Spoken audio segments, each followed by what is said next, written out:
ለምን ታዝኛለሽ ይላታል። why are you cast down ለሚላት why are you cast down ለምን ዳውን ትሆኛለሽ ብሎ ቁጭ ብሎ ከነፍሱ ጋር ያወራል። ለምን ታወኪኛለሽ disquieted ነው የሚለው። disquieted ለምን ትሆኛለሽ ለምንድን ነው የምትታወቂው? ወይም turmoil ይላል በሌላ ቨርዥን እና ለምን ትጨነቂያለሽ? ቁጭ ብሎት አስቢው ንጉሥ ዳዊትን ነፍሴ ከሰው ጋር አይደለም እያወራ ያለው ለምን ታዝኛለሽ ለምን ትረብሽኛለሽ ደግሞ ብሎ ይወያያል። እና ከራስ ጋር ስብሰባ ይባላል። ስብሰባ ትቀመጫለሽ። ጵኒኤል ጋር ስብሰባ ትቀመጣለች ማለት ጵኒኤል ከነፍሷ ጋር ነው የምትወያየው። ትጠይቂያታለሽ ለምንድን ነው የምታዝኙ? ለምንድን ነው የምትተክሺው? ለምን ባዘር ታረጊኛለሽ? እና ከራስ ጋር መወያየት ከራስ ጋር ስብሰባ መቀመጥ በጣም አስፈላጊ ነው። ይረዳሻል፣ እንድትስማሚ ነው። እኔ አሁን ነፍሴ ምንድን ነው የምፈልገው? ሪያሊቲውን አውቃ ያለውን ነገር ተረድታ ሰላም እንድትሰጠኝ እሷ ሰላም ሆነ ነፍሴ በቃ እንድረጋጋ መረጋጋት ነው የምፈልገውና ከነፍስ ጋር ማውራት ያስፈልጋል። ነፍስሽን ታስተምሪያታለሽ፣ ታሰለጥኛታለሽ። ይሄኛው በትምህርት ቤት ብቻ ሳይሆን ጠባሳ ያላቸውን ሰዎች በመከራ ውስጥ ያለፉ ሰዎችን አዳምጫቸው። ያነበበውን ነገር ሁሉ አምጥቶ የሚያወራውን ሰው አይደለም መስማት ያለብሽ።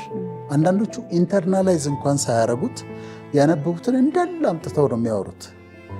ግን በፔን ውስጥ ያለፉ፣ በህመም ውስጥ ያለፉ፣ በስቃይ ውስጥ ያለፉ ሰዎችን ሲያወሩ ቁጭ ብለሽ አዳምጫቸው።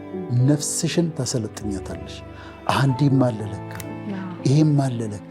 እና ጠባሳ ያላቸው ቆስለው የሚያውቁ በጉዳት ውስጥ ያለፉ ኤክስፒሪየንስ ያላቸው ላይፍ ውስጥ በልምድ ውስጥ ያለፉ ተሰቃይተው ያለፉ ሰዎችን እነሱ ፖድካስት ሲኖራቸው አዳምጫቸው።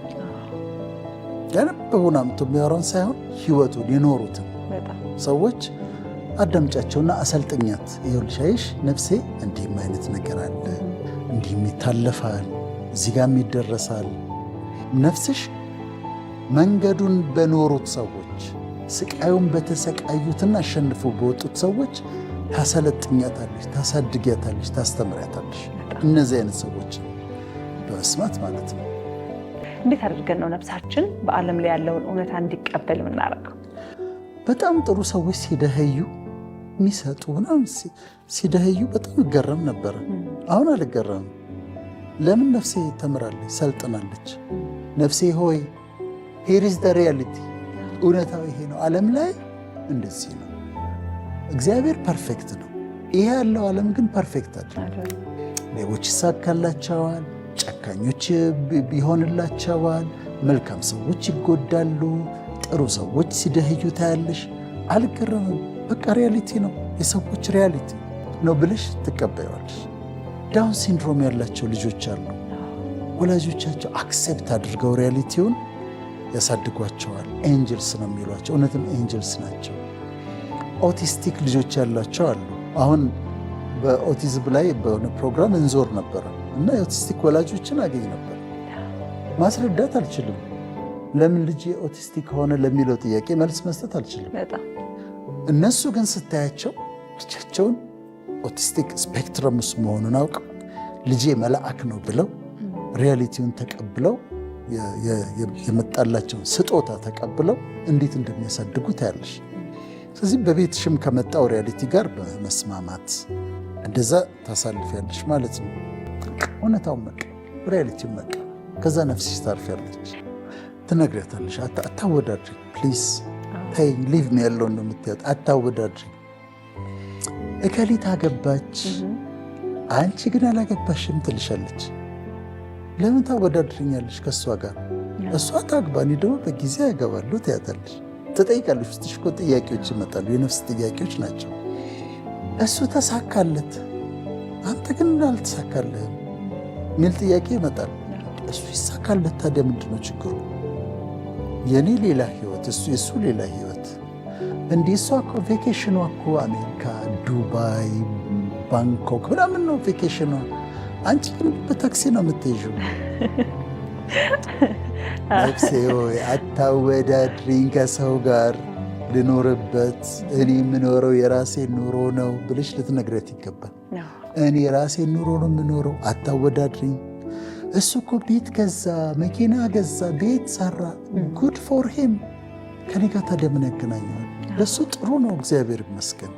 ግን እኔ ግን አላወዳድረውም ብለሽ ከሌላ ሰው ጋር አለመወዳደር።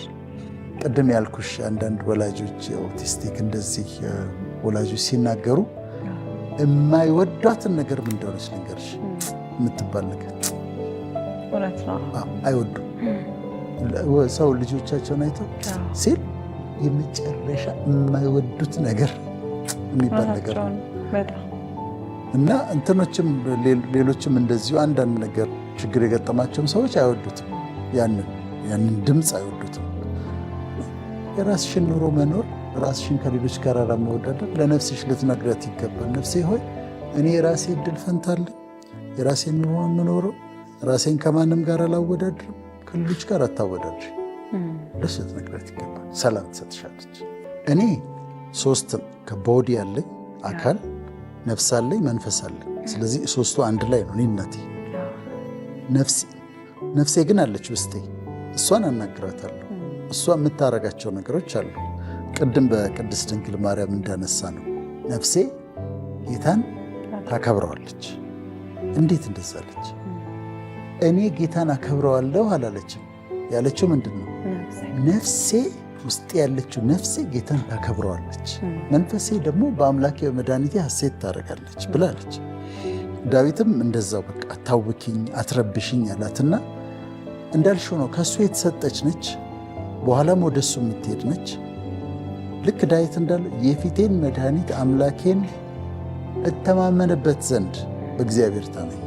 ሌላ ቦታ ላይ ምን ይላታል? ነፍሴ ሆይ እግዚአብሔርን አመስግኝ፣ ነፍሴ ሆይ እግዚአብሔርን ባርኪ፣ ነፍሴ ሆይ አትተክዢ፣ ነፍሴ ሆይ አመስግኝ፣ ነፍሴ ሆይ ብዙ ነገር ተደርጎልሻል ይላታል።